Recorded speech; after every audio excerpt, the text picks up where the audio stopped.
जय हिंद। चीन जो है वह लगातार भारत को चारों ओर से घेरने की कोशिश में लगा हुआ रहता है ताकि रुको जरा, सबर करो। बोला धक्का मुक्की नहीं करने।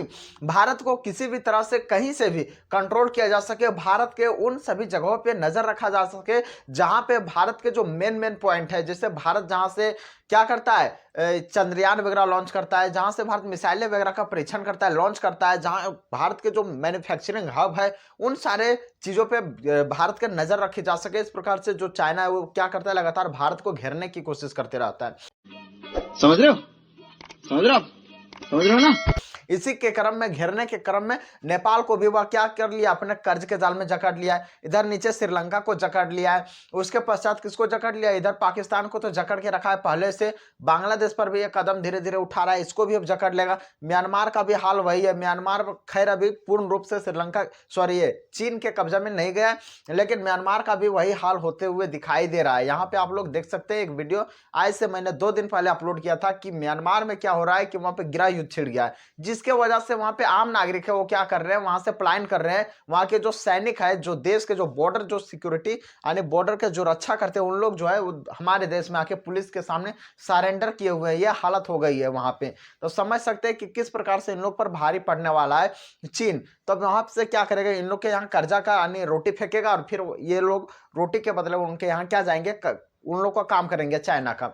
इसी प्रकार से क्या होता है कि इनको कर्ज के जाल में फंसाएंगे और फिर अपना काम करेंगे। इस प्रकार से चारों ओर से घिरते घिरते अब हम लोग पूर्ण रूप से घिर चुके हैं। खैर इंडिया भी शांत नहीं रहा है, इंडिया भी उसे बहुत चारों ओर से घेरने की कोशिश कर रहा है, और किया भी है, यानी घेरा भी है।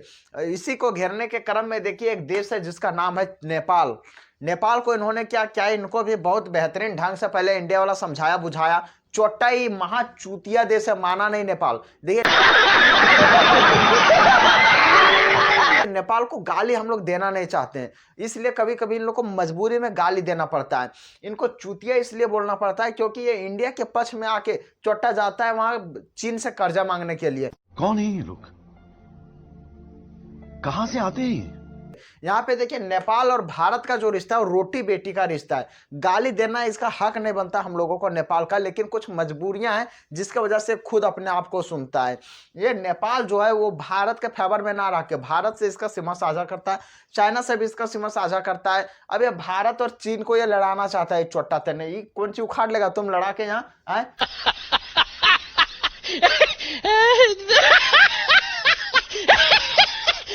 थुथुर पूछा जाएगा वहां। चीन को नहीं देखा है तुम, चीन किसी भी देश को उभरते हुए नहीं देख सकता एशिया में। देखिए भारत से चीन को इसलिए दुश्मनी है, भारत को भी 2-3 भागों में अगर तोड़ देना चीन खुश हो जाएगा।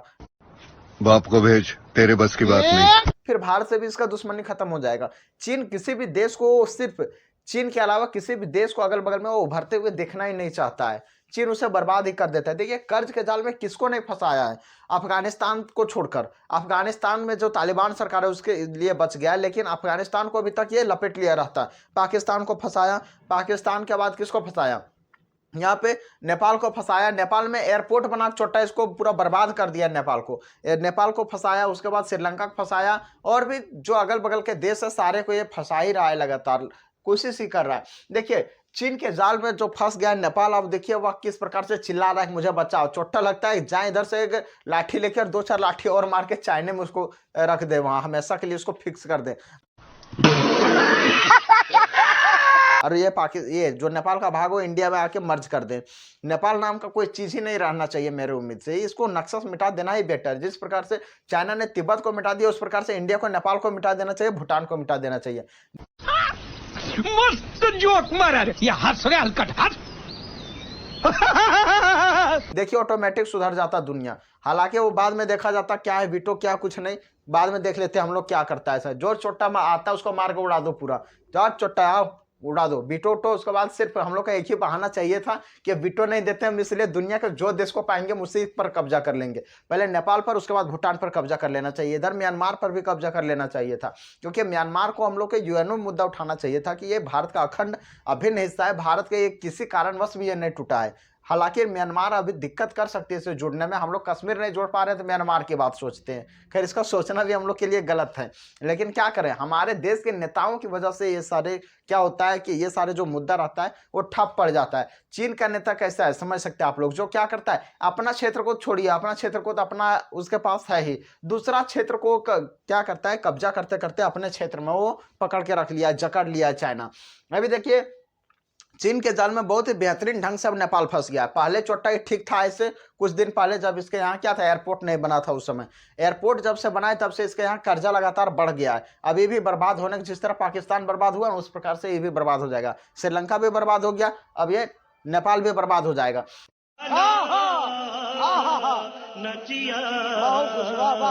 यहाँ पे देखिए, नेपाल को अब आई है अकल। पोखरा में एयरपोर्ट की घटना आज से लगभग 10 महीना पहले की घटना है। 1 जनवरी को ये जो पोखरा का एयरपोर्ट था वो स्टार्ट हुआ था, और ये बनकर पूरा रेडी हुआ था। इससे क्या हुआ था, इसका उद्घाटन हुआ था, और 15 जनवरी को महज 15 दिन में ही यहाँ पे घटना घट जाती है, जिसमें से क्या होती है, 68 लोगों की उसमें जाने चली जाती है, जिसमें से कुल 72 लोग सवार थे। उस विमान में 72 लोग कुल सवार थे, जिसमें से 68 लोगों की मौत हो जाती है, जिसमें से 5 भारतीय भी होते हैं। यानी उस विमान में 5 भारतीय लोग भी सवार थे। यह बहुत ही बड़ी घटना है। 68 लोगों के जाने चले जाना कोई आम बात नहीं है या कोई खेल नहीं है। ये चाइना के करप्शन की वजह से इतना भारी भरकम इसको चुकाना पड़ गया, और यहाँ तक कि इसका जो ये नेपाल की भी विमान चालक की भी गलती थी, लेकिन ज़्यादा इसका जो चाइना का भी करप्शन था उसके वजह से भी इसको भारी पड़ रहा है। अभी तक इसका जांच का विषय है और जांच का विषय भी चल रहा है। हालांकि इसका जांच में कुछ रिपोर्ट आया है जिसमें से नेपाल के विमान चालक की गलती बताई गई है, और कुछ रिपोर्ट के माध्यम से अब खुलासा हो रहा है कि चीन का भी इसमें कुछ ये है। चीन का भी इसमें क्या है कि उसका करप्शन है। करप्शन के कारण से यहाँ पे क्या हो रहा है कि इस प्रकार की घटना को अंजाम दिया गया है। बड़ा हरामी हो बेटा। चीन ने दुनिया के कई देशों में क्या किया है, विकास के नाम पर वो अपना पैसा दिया, कर्जा फैलाया, पूरा जाल फैलाया, और वो चोट्टा क्या किया, बहुत सारे देशों को फंसा लिया, जिसमें से अफ्रीकी देश बहुत ज़्यादा फंस गए। उसके बाद इंडिया के पड़ोसी देश भी फंस गए उसमें, और पड़ोसी देश भी जब फंस गए तो उसका चाइना के लिए ज़्यादा प्रॉफिटेबल हो गया, यानी इसको बहुत ज़्यादा फायदा हो गया है जब पड़ोसी देश फंस गए तो, क्योंकि इंडिया को काउंटर करने के लिए।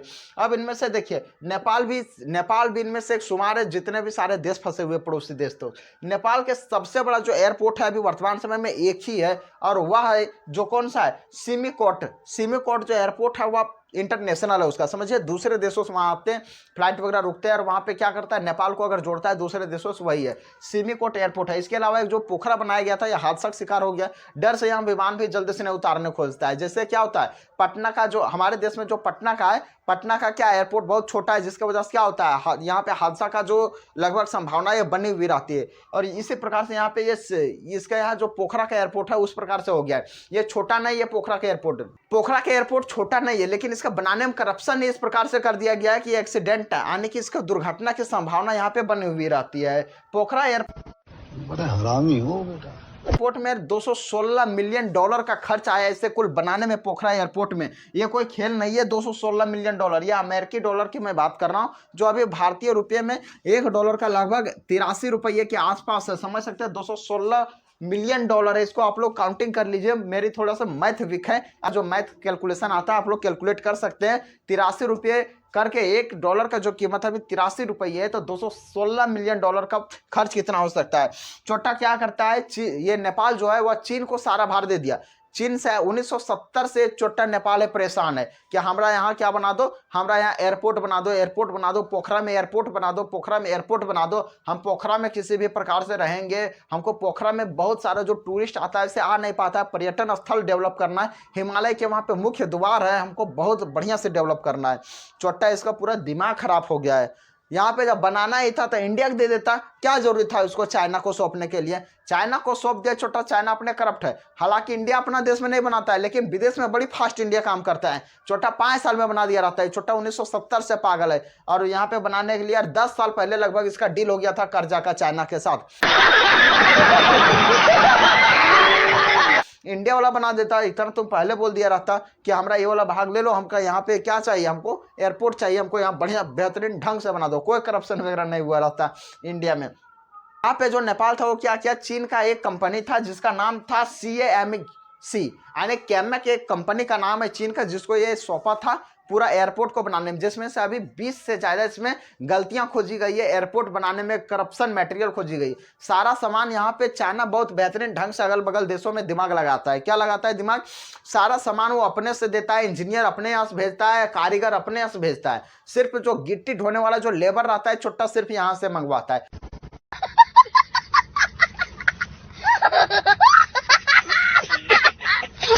गिट्टी भी हो सकता है चाइना ही भेज देता है अपने यहाँ से, गिट्टी भी जाओ यहीं से भी, ये वाला बढ़िया गिट्टी है, ठाक के इसको भेज देता है। जिसके पश्चात क्या करता है इन लोग बढ़िया से, इन लोग को मूर्ख बना के बढ़िया से इन लोग सिर्फ गिट्टी फेंकाया जाता है, बालू फेंकाया जाता है, यही इन लोग के काम है। और यहाँ पे बाहर से जो आते हैं वहाँ से जो चाइनीज वगैरह से, उन लोग क्या करते हैं सिर्फ खड़ा होकर देखते हैं, बढ़िया सर करप्शन करने में लगे हुए रहते हैं। रड भी चाइना से, सीमेंट भी चाइना से, सब कुछ चाइना से। इन लोग यहाँ खाली चोट्टा, इन लोग कुकुर सब खाली गिट्टी खाली फेंक फेंक रहता है। इन लोग यहाँ दिमाग है तो उतना ही। इंडिया से सपोर्ट ले लिया रहता है, इंडिया चोट्टा 5 साल में बना दे दिया रहता है बेहतरीन ढंग से। चोट्टा तुम वहाँ पे रनवे में साइकिल चलाओ, मोटरसाइकिल चलाओ, कार चलाओ, स्कूटर चलाओ, ट्रक चलाओ, जेसीबी चलाओ, चैन वाला मशीन चलाओ, कि आप हेलीकॉप्टर चलाओ, कोई मतलब नहीं है।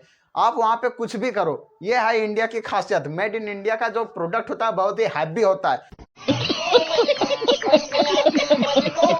इसको पूरा दुनिया में अभी पसंद कर रहा है चाइना का मटेरियल। हालांकि उसका जो है अब दिन प्रतिदिन उसका गिरता हुआ प्रतीत हो रहा है। इन लोग को कौन समझाएगा? इन लोग को कोई समझाने बुझाने वाला है नहीं। छोटा नेपाल की सरकार को ऐसे खाली यहाँ ऐसे कर लेता है और बता देता है अपने कि हम सबसे बड़का हम ही है। नेपाल भी छोटा दिन प्रतिदिन चीन का रखेल बनता जा रहा है। जैसे पाकिस्तान बन गया, श्रीलंका बन गया, उस प्रकार से नेपाल भी अब बनता हुआ जा रहा है। जैसे पाकिस्तान बन गया, श्रीलंका बन गया, उस प्रकार से अब क्या है नेपाल भी बनता हुआ जा रहा है। और जब ये रखाल बन गया, इसके पश्चात से क्या हो रहा है कि ये अपना से कोई भी डिसीजन ले ही नहीं पा रहा है। जो इसको डिसीजन करना है चाइना को करना है। इसका हिमालय बोल देगा कि चाइना मेरा है, हाँ मेरा है, चाइना का है, हाँ तुम्हारा है, ले जाओ ले जाओ। ये छोटा ये यहाँ की स्थिति हो गई है किसका? नेपाल का। नेपाल वाले छोटा क्या कर रहे हैं अभी कि इनको अभी ये पूरा अंधा हो गए हैं। किसके? ये चाइना के अभी पूरा बातों में पूरा ये अंधा हो गया। चाइना जो भी बोल देता है, दिन है तो दिन है, रात है तो रात है, भाई ये सब कुछ सही है। ये इनके लिए, नेपाल के लिए हो गया। छोटा ही केपी ओली पागल हो गया है पूरा। खैर जब चीन इन लोगों को पूरा चूसे हुए रसगुल्ला की तरह चूस के जब फेंक देगा ना, तब इन लोग के समझ में आएगा छोटा कि क्या करता है चीन से। अभी भी इन लोग के समझ में आ रहा है। हालांकि अब ये जो नेपाल है इनका विरोध करना शुरू कर दिया है चाइना का। और ये बहुत ही बेहतरीन ढंग से अब क्या होगा कि हो सकता है उबर पाए तो उबर जाए, नहीं तो ये उसी प्रकार से चला जाएगा जिस प्रकार से पाकिस्तान और श्रीलंका चाइना के चंगुल में चला गया। उसी प्रकार से ये भी झक मारते मारते वहीं फंस के रह जाएगा। खैर कोई बात नहीं। आप लोग इसके बारे में क्या सोचते हो? अपनी राय कमेंट में जरूर देना। और नेपाल को जल्द से जल्द चाइना के कर्ज से बाहर आना चाहिए या नहीं, अपनी राय कमेंट में जरूर देना। मिलते हैं फिर नेक्स्ट वीडियो में, तब तक के लिए धन्यवाद। जय हिंद, वंदे मातरम।